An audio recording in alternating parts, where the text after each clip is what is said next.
Hello, my name is DJ Skopelitis, and this is my MHA690 Capstone presentation on the new nurse consulting group. On today's agenda, we will have a brief introduction followed by our mission and vision statements. We will perform a business plan overview. We will have a review of the HR plan and corporate structure, followed by a budgetary review. We will discuss marketing strategies, a competitive analysis, as well as regulations and ethics.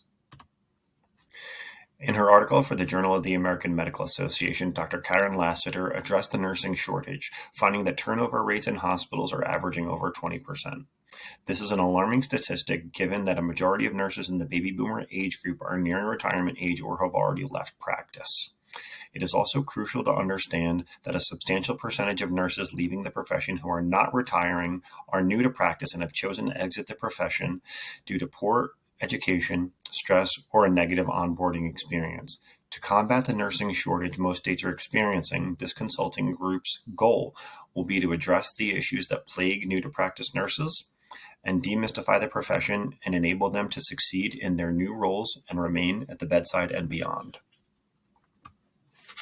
Our mission and vision statements. Our mission is to reduce new-to-practice nurse attrition by providing healthcare organizations the evidence-based tools, skills, and mentorship necessary to retain nurses transitioning into a career in healthcare. Our vision is creating a new environment in the healthcare industry where new-to-practice nurses feel confident, supported, and empowered to build a stronger workforce able to address the challenges of the future. In terms of our business plan, the nature of our business is a consulting firm focusing on new-to-practice nurses. In terms of products and services we will offer a development of tailored educational programming to meet the needs of new-to-practice nurses. The goal will be to partner with healthcare organizations that have a large pool of new-to-practice nurses and who also struggle with turnover. Our team will audit the onboarding processes and craft a tailored program to address gaps in training and education, which could be leading to an increase in burnout and turnover. Walker noted several strategies to address new nurse turnover, including enhanced onboarding, mentorship, and career development. These tactics, along with those addressing areas of opportunity, will be utilized with the healthcare organizations to promote new nurse retention and boost employee engagement. Regarding stakeholders, the most pertinent stakeholders would be the healthcare organization leadership, healthcare organization shareholders, staff, and the patients as well. And our customer base will be healthcare organizations interested in saving money through increased retention and a more resilient and educated workforce. In reviewing our HR plan, we will have a chief executive officer who will oversee all aspects of the business and manage a day-to-day operations. The chief operations officer will oversee 3 specific teams.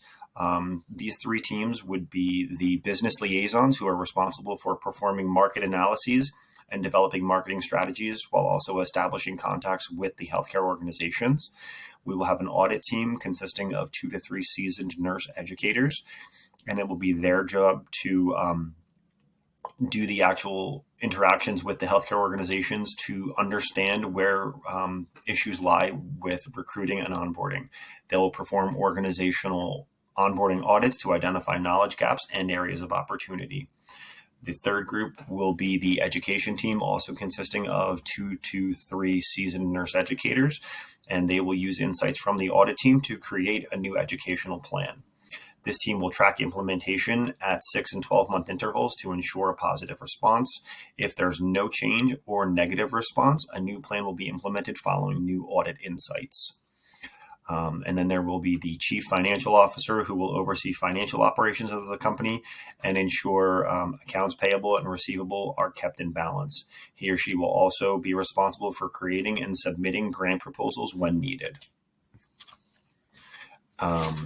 When discussing our first year budget, the total projected first year budget is an estimated $1.51 million, and this is inclusive of the CEO, CFO, and COO salaries totaling nearly $566,000, as well as the staff consisting of 2 audit RNs, 2 education RNs, and 2 business liaisons with a salary total of approximately $935,000.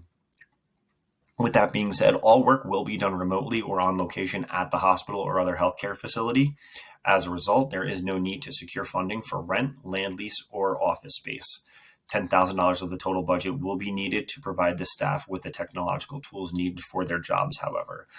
This includes laptops, hotspots, and phones with applicable service plans. Business insurance should only account for about $360 annually, and the first year business registration fees, both federal and state, will total roughly $300, arriving at the $1.51 million estimate. In terms of funding the business, funding will be sourced through federal and state grants, which will be the task of the Chief Financial Officer. The Health and Resources Services Administration offers 2 different grants aimed at nurse education, practice, quality, and retention. These 2 grants are the Workforce Expansion Program and the Registered Nurse Training Program. In terms of state resources, we are based in New Jersey, and New Jersey allocates funds through the Federally Qualified Health Center Expansion Program, which could be used if we are working in conjunction with hospitals to expand access and care through nursing retention.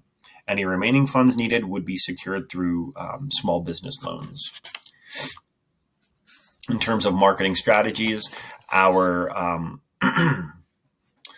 target clients are our hospital systems, where nursing is experiencing high rates of turnover.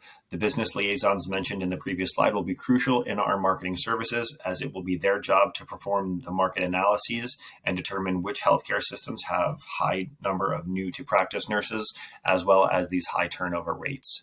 Armed with this information, organizational leadership can be met with to leverage our services. Hospital leadership should be aware of the fact that negative onboarding experiences contribute to high rates of turnover of roughly 17.5% among new graduate nurses within the first year. Also, monetary losses are substantial. According to Plesia, the average cost of turnover of a bedside nurse is $40,000 and $40,038 and ranges from $28,400 to $51,700. And an effective marketing strategy features our liaisons leveraging the potential savings of $289,000 per year associated with a 1% improvement in nurse retention rates. Through a tailored educational program designed to build a more resilient nursing staff, we can work toward providing that improvement. With regard to our competitive analysis, there are currently no consulting firms offering this specific service to the numerous healthcare organizations in our region. Our main source of competition would be the existing internal structures set up within the healthcare organizations. There are also self-guided online resources that new to practice nurses can be directed to or search for on their own. However, these resources do not provide hands-on or face-to-face support, which would likely achieve better results. Finally, there may be unique scenarios where specialized contractors are sought out by the healthcare organizations to address a specific concern, which could overlap with our efforts. But regardless, these competitors do not present a sufficient barrier to entry for the new nurse consulting group. In terms of regulation and ethics, important considerations are really for any business. It's important to consider all pertinent federal, state, or local regulations during normal business operations. However, legislation dealing with nurses and their profession should be sought out and reviewed in our case. Costa and Freeze enumerate on multiple strategies, including safe staffing ratios and a greater investment in nursing education, which could be undertaken politically. However, no targeted federal legislation has been put forth successfully as of yet. The most recent measure being HR 4328, which attempted to establish a national nursing shortage task force, but has yet to make it out of committee, and this is as of 2023. And from an ethics perspective, just to touch on that, it will be crucial to monitor operations and business interactions to avoid conflicts of interest.